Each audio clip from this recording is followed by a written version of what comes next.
Assalamualaikum warahmatullahi wabarakatuh. Perkenalkan, nama saya Putri Agustina dengan nomor induk mahasiswa 04814226.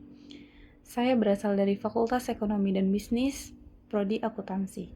Di sini saya akan menjelaskan mengenai proses lahirnya Pancasila yang dimulai dari BPUPKI hingga dengan PPKI.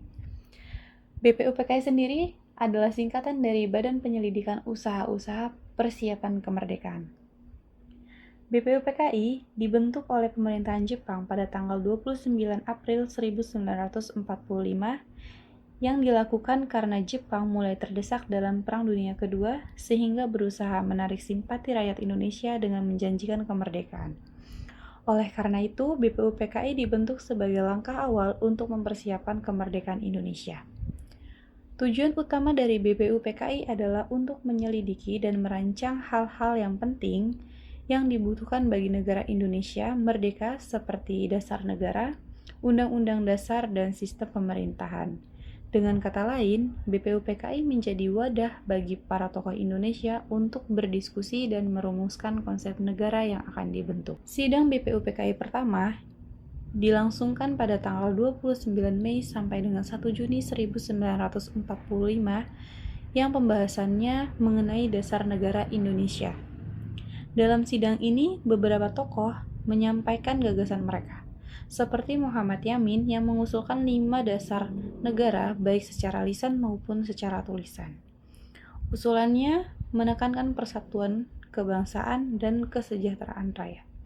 Sedangkan Supomo menyampaikan konsep negara integralistik, yaitu negara yang menyatukan seluruh golongan dalam masyarakat tanpa memihak kelompok tertentu.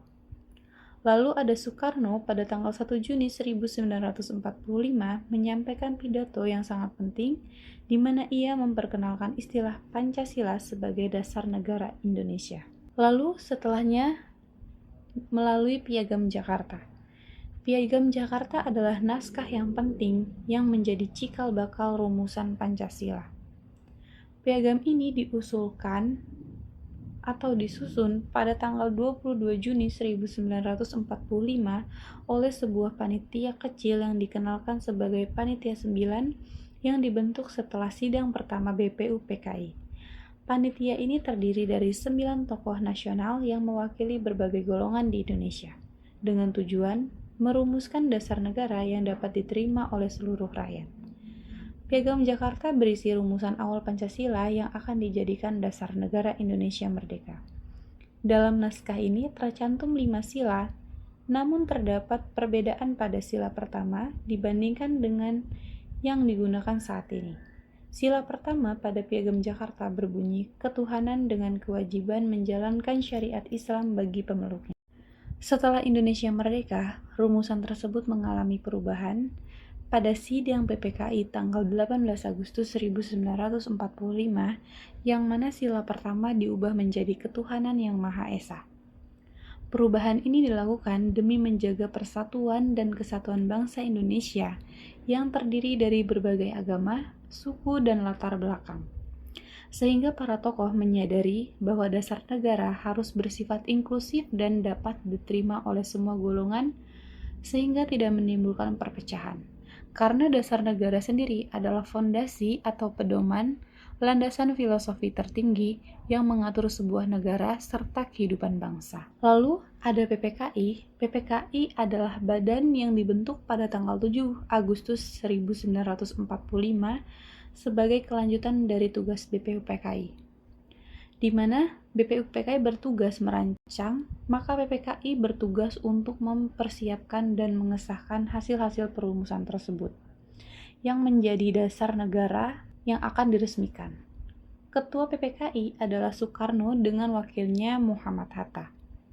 Setelah Indonesia memproklamasikan kemerdekaan pada tanggal 17 Agustus 1945, PPKI segera mengadakan sidang penting yang dijatuhkan pada tanggal 18 Agustus 1945. Sidang ini memiliki peran yang sangat besar dalam menentukan arah negara Indonesia yang baru merdeka. Keputusan dari sidang PPKI tersebut adalah mengesahkan Undang-Undang Dasar 1945 sebagai konstitusi negara Indonesia. Yang kedua, menetapkan Pancasila sebagai dasar negara yang tercantum dalam pembukaan Undang-Undang Dasar 1945. Dan yang ketiga, memilih Soekarno sebagai presiden dan Muhammad Hatta sebagai wakil presiden. Kesimpulan dari penjelasan tersebut, proses lahirnya Pancasila melalui beberapa tahapan penting, yaitu pertama melalui BPUPKI, yang para tokoh merumuskan dasar negara melalui sidang dan berbagai usulan. Kedua, hasilnya dituangkan dalam Piagam Jakarta sebagai rumusan awal Pancasila yang merupakan hasil kesepakatan bersama. Dan tahap yang terakhir dilakukan oleh PPKI pada tanggal 18 Agustus 1945 sebagai pengesahan Pancasila sebagai dasar negara Indonesia sekaligus melakukan perubahan pada sila pertama demi menjaga persatuan. Jadi, pelajaran yang bisa diambil bagi generasi muda pada proses lahirnya Pancasila ini adalah bagaimana cara kita menerapkan rasa toleransi dan persatuan, serta musyawarah dan mufakat, keseimbangan hak dan kewajiban rasa, nasionalisme, cinta tanah air. Sehingga negara ini menjadi negara yang aman, menjadi negara yang bersatu tanpa adanya perselisihan. Sekian penjelasan dari saya. Wassalamualaikum warahmatullahi wabarakatuh.